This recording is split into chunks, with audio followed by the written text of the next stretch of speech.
Hello and welcome students. खैर मकदम है आपका आपके ही यूट्यूब चैनल बीइंग लर्नर्स में। आज हम सॉल्व करेंगे फोर्थ पार्ट मानू पॉलिटेक्निक 2015 का क्वेश्चन पेपर, जिसमें क्वेश्चन नंबर 31 से 40 तक हम सॉल्व करेंगे। क्वेश्चन नंबर 31 देखते हैं। दो मुतवातिर आदाद का हासिल ज़र्ब 63 है तब उसके आदाद होंगे। क्या आदाद होंगे? अगर हासिल ज़र्ब 63 है तो क्या उसके आदाद कौन कौन से होंगे? 63 हो सकता है क्या? 6 इंटू 3 यानी 6 3 का 18 होता है, तो इसके हासिल ज़र्ब 63 आएगा ही नहीं। ठीक है। दूसरा है 7 9 का 63 आता है, 7 9 63। ठीक है, यहाँ पे भी 63 आएगा, लेकिन यहाँ पे क्या है, एक माइनस है तो यहाँ माइनस 63 आएगा। यहाँ पे भी 63 आएगा, लेकिन ये -9 है तो ये माइनस का 63 आएगा। तो सही आंसर हमारा हो जाएगा बी। ठीक है, नेक्स्ट क्वेश्चन देखेंगे। Question number 32।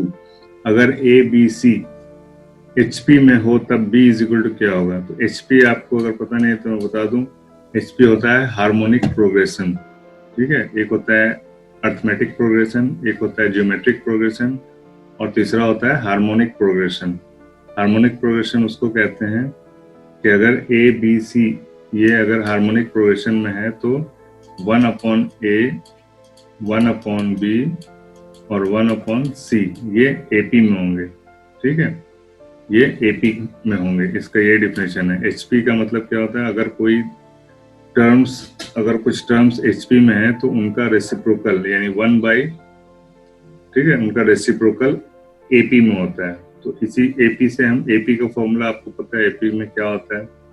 AP में क्या होता है? दूसरा टर्म पहले टर्म से माइनस करेंगे वो बराबर होता है तीसरे टर्म से दूसरा टर्म माइनस करने पे, यानी कि B माइनस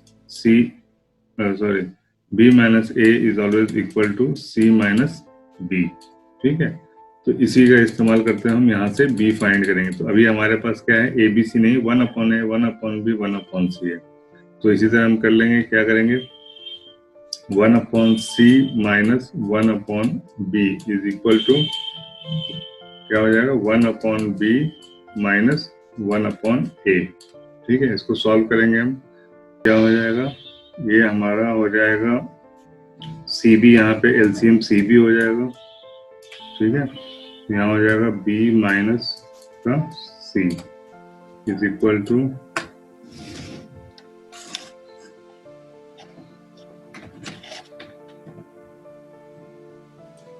AB यहाँ पे आ जाएगा LCM, और यहाँ पे आ जाएगा A माइनस का B।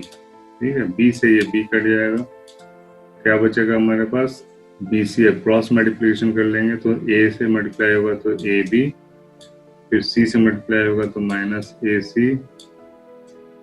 इक्वल टू, फिर यहाँ C से मल्टीप्लाई होगा तो AC, और ये B से मल्टीप्लाई होगा तो माइनस का BC। ठीक है, आपको B फाइंड करना है यहाँ पे।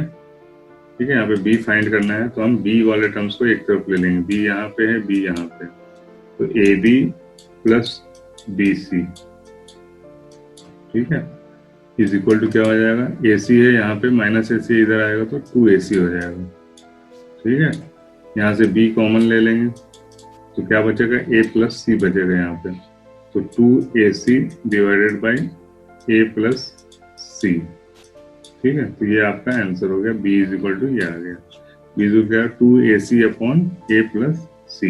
ये आपका आंसर है। ठीक है, यहाँ पे A आपका आंसर हो गया 2AC upon A plus C। ठीक है, नेक्स्ट क्वेश्चन देखेंगे हम। Question number 33। AP में अगर A इज इक्वल टू 5 है और D is equal to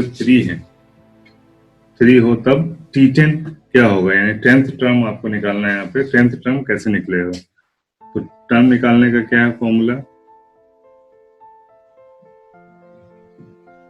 T10 आपको निकालना है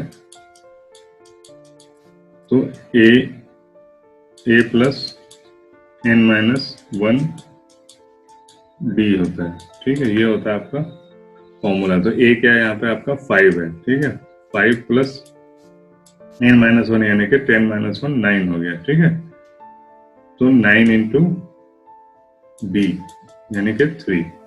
तो 3 9 से 27 प्लस 5, 27 प्लस 5 कितना हो जाएगा 32। तो ये हो जाएगा आपका 10th टर्म। ठीक है, 5 है, 5 से स्टार्ट किया है, D3 यानी 3 3 से बढ़ता जाएगा। तो पहला हो जाएगा 5, दूसरा हो जाएगा 8। ठीक है, 5 3 8, 8 3 11, 11 3, ऐसे करते हुए जो 10th टर्म आएगा वो आ जाएगा आपका 32। ठीक है,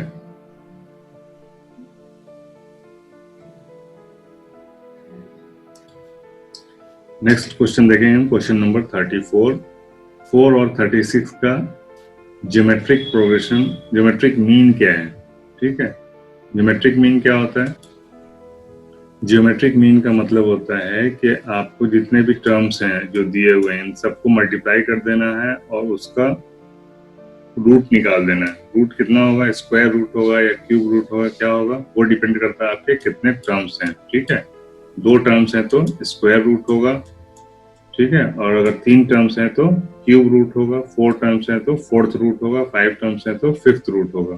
ठीक है, तो यहाँ पे क्या है, 2 टर्म्स हैं तो हमारे यहाँ पे स्क्वायर रूट निकालना होगा। तो 36 इंटू 4 का स्क्वायर रूट। ठीक है, तो आपको पता है 36 का स्क्वायर रूट 6 होता है और 4 का स्क्वायर रूट 2 होता है। दोनों मल्टीप्लाई कर देंगे तो 6 2 12, ये आपका आंसर आ जाएगा सी। ठीक है, नेक्स्ट क्वेश्चन देखते हैं, क्वेश्चन नंबर 35। हिसाबी तसाद 12 17 22 डैश डैश के पिछले 6 अरकान का मजमुआ क्या है? ठीक है, तो यहाँ पे थोड़ा सा मिसप्रिंट है, इसके बाद 27 भी है और तब बोला गया है कि पिछले 6 अरकान का मजमुआ। ठीक है, पिछले यानी कि यहाँ से पीछे का 6 अरकान का मजमुआ आपको बताना है। ठीक है, तो इसमें पिछले अगर पीछे जाएंगे तो क्या हो जाएगा, ए हो जाएगा हमारा, ए इज इक्वल टू 27। ठीक है, ए इज इक्वल टू 27 हो जाएगा और डी क्या हो जाएगा हमारा, पीछे जाना है तो क्या हो जाएगा, डी माइनस में आएगा 20 यानी 22 माइनस 27 यानी कि माइनस का 5। ठीक है, तो S6 आपको निकालना है यानी कि 6 अरकान का मजमुआ निकालना है। तो 6 अरकान का मतलब 6/2 3 हो जाएगा, मल्टीप्लाई बाई 2a यानी कि 27 इंटू 2 कितना हो जाएगा 54।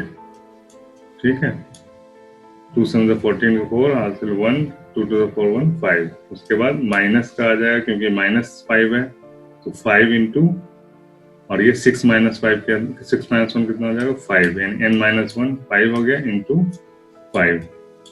ठीक है, तभी ये 3 हो जाएगा, 2 3 6 कट कर देंगे तो 3 इंटू 54 माइनस 25 कितना हो जाएगा 54 माइनस 25 यानी कि 5 में से 14 में से 5 या 9, यहाँ बचा 4 और 2 में से 4 में से 2 गया 2।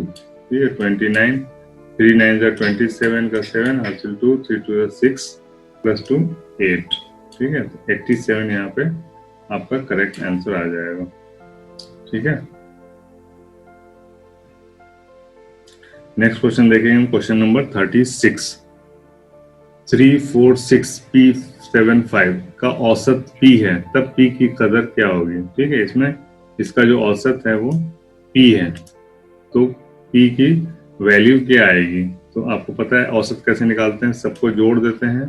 ठीक है, divided by number of terms कर देते हैं, 1 2 3 4 5 6 यानी 6 से इसको जोड़ने के बाद डिवाइड करेंगे तो ये बराबर P क्या आएगा।